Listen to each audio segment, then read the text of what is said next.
नमस्कार, मी भक्ती कुलकर्णी। मी एक राजनीतिक रणनीतिकार म्हणून मागील अनेक वर्षापासून कार्यरत आहे। हे काम करताना मला संपूर्ण भारतभर फिरण्याची संधी मिळते। त्याचबरोबर मी एक ब्लॉगर देखील आहे। लहानपणापासूनच लिखाणाची आणि वाचनाची आवड असल्याने आज मी अनेक वृत्तपत्रांसाठी लेख लिहिते।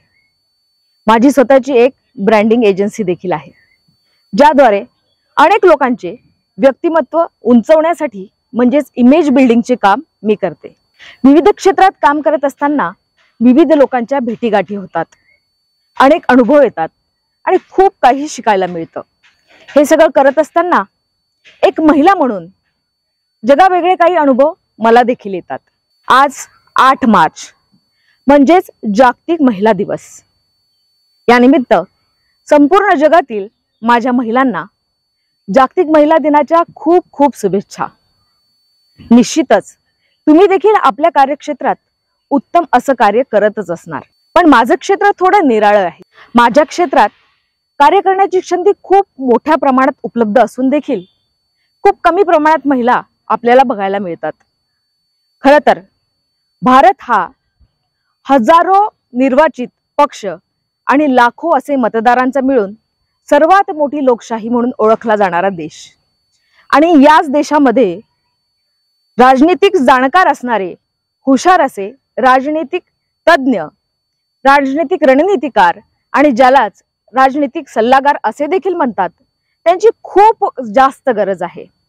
हे असताना देखील या फील्डमध्ये खूप कमी प्रमाणात महिला बघायला मिळतात।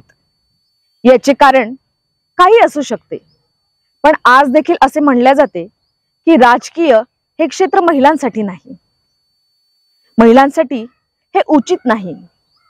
का कोण जाणे, पण मला काम करत असताना आलेली हे अनुभव याच्या मात्र वेगळे आहेत। आज मी काही अनुभव तुमच्या सोबत शेअर करणार आहे। मागील 10 वर्षापासून राजनीतिक रणनीतिकार म्हणून काम करत असताना अनेक विधानसभा, लोकसभा निवडणुका माझ्या हाताखालून गेल्या, ज्यामध्ये मी अनेक उमेदवारांसाठी काम केले। आज मी राष्ट्रीय स्तरावर काम करते, जिथे की केंद्रीय मंत्री, अनेक आमदार आणि खासदार यांच्यासाठी देखील मी काम करते। याचबरोबर पर्टिक्युलर एखाद्या उमेदवारासोबत काम करणे आणि पक्षासोबत काम करणे या दोन्हीचा अनुभव अत्यंत वेगळा असतो। उमेदवारासाठी एखादी मोहीम रचणे आणि ती मोहीम योग्यरित्या पार पाडणे, त्यासाठी आराखडा बनवणे आणि तो जनतेपर्यंत पोहोचवणे हे मुख्य काम यामध्ये केले जाते। अनेक लोकांना प्रश्न पडतो की राजनीतिक सल्लागार हा काय करतो, याचे काय काम। एक राजनेता जेव्हा राजनीतीत येतो तेव्हा तो अत्यंत नवीन असतो। जनतेला कसे सामोरे जावे, जनतेच्या काय समस्या आहेत, जनतेच्या समस्या त्याच्यापर्यंत पोहोचवणे आणि त्याचे निवारण कसे करावे याचा उपाय म्हणून त्यांना सुचवणे आणि या सगळ्याचा आराखडा रचणे, तो लोकांपर्यंत पोहोचवणे आणि तो राबवून घेणे, हे संपूर्ण काम माझ्या कार्यक्षेत्रात येते।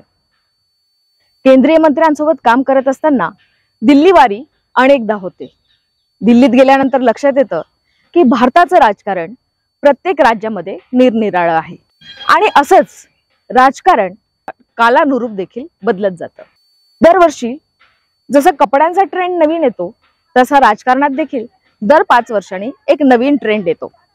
आता नवीन ट्रेंड म्हणजे काय, तर मतदार हा बदलत जातो। दर 5 वर्षांनी नवीन मतदार येतो आणि युवा मतदारांना आपण कसं प्रभावित करू यासाठी दर 5 वर्षांनी एक नवीन स्ट्रॅटेजी आखली जाते। जसे की आज आपण जर बघाल तर डिजिटल मीडिया म्हणजे फेसबुक, इंस्टाग्राम, ट्विटर हे खूप जास्त व्हायरल आहे। आज प्रत्येक युवकाच्या हातात मोबाईल आहे आणि या मोबाईलमध्ये तो बघतो तर काय, तर इंस्टाग्राम रील। मग इंस्टाग्राम रीलवर आपला नेता कसा दिसतो, लीडर कसा चालतो, कसा बोलतो, हे सगळं ते नोटीस करतात।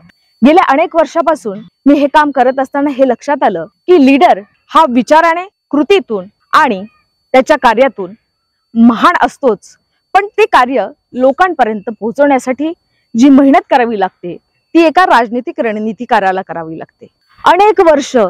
अनेक वर्ष काम केल्यानंतर हे लक्षात आलं की युवा पिढी, मध्यम वर्ग आणि स्त्रिया या सगळ्यांसाठी ठरणारी राजनीती ही वेगवेगळी असते। प्रत्येकाला आवडणारं कॉन्टेंट हे वेगळं असतं. पक्षासाठी रणनीती आखताना ग्राउंड लेवलचा विचार देखील करावा लागतो. ग्राउंड लेवलचा म्हणजे काय, तर सामान्य स्तरावर जाऊन लोकांच्या समस्या जाणून घेणे, त्याचे निवारण करणे, त्यांच्यासोबत प्रत्यक्ष जाऊन भेटीगाठी करणे, याला ग्राउंड लेवल मार्केटिंग म्हणतात.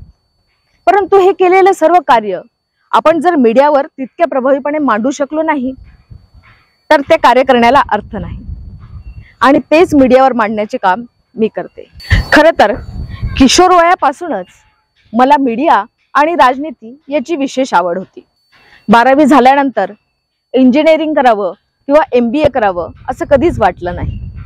असं वाटलं की मीडियाच्या एखाद्या क्षेत्रात जाऊन आपण नवीन काहीतरी काम करावं.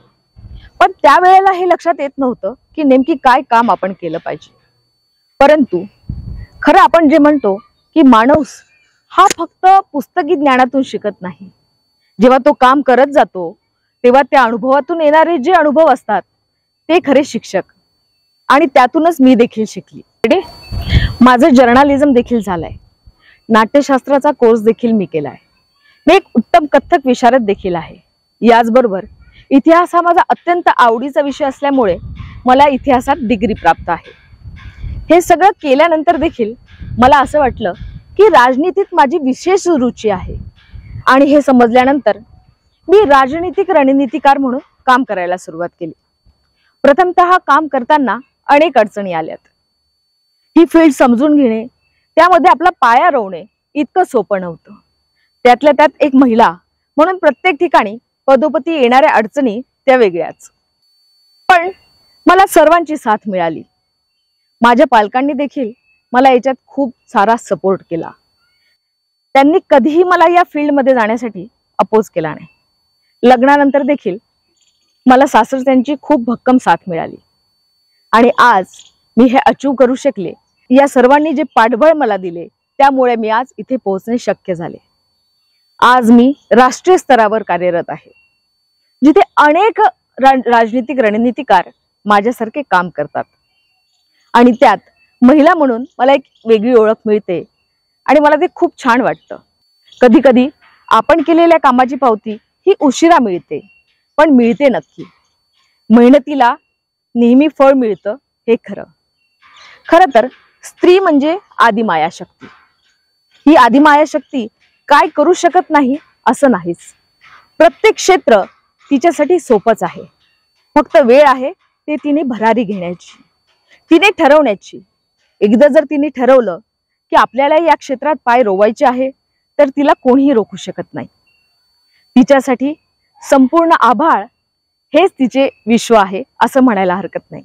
या क्षेत्रात काम करत असताना विविध राजकारणी, खासदार असो, आमदार असो, मंत्री असो, यांच्याशी माझा वारंवार संपर्क येतो. त्यांना स्ट्रॅटेजी बनवून देणे, त्यांची भाषणे लिहिणे, नेमकी पार्लिमेंटमध्ये कुठले मुद्दे मांडावे ते मुद्दे देणे, त्याचबरोबर आपली पर्सनॅलिटी डेव्हलपमेंट म्हणजे बॉडी लँग्वेज कशी सुधारावी हे देखील मी सांगते. आणि एक महिला असून देखील ते मोठ्या स्फूर्तीने माझे हे सगळे सजेशन्स घेतात, ऐकतात आणि त्याप्रमाणे काम करतात. तर महिलांनो, तुम्हाला देखील या क्षेत्रात काम करण्याची खूप मोठी संधी आहे. आणि मी तुमची वाट देखील बघत आहे.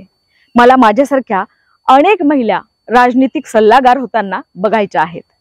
येणाऱ्या पिढीसाठी ही एक खूप मोठी सुवर्ण संधी आहे. जसं मी म्हणले, भारत हा सगळ्यात मोठा लोकशाहीचा देश आहे. त्यामुळे या देशात राजनीतिक रणनीतिकार म्हणून प्रचंड मोठ्या प्रमाणात संधी उपलब्ध आहेत.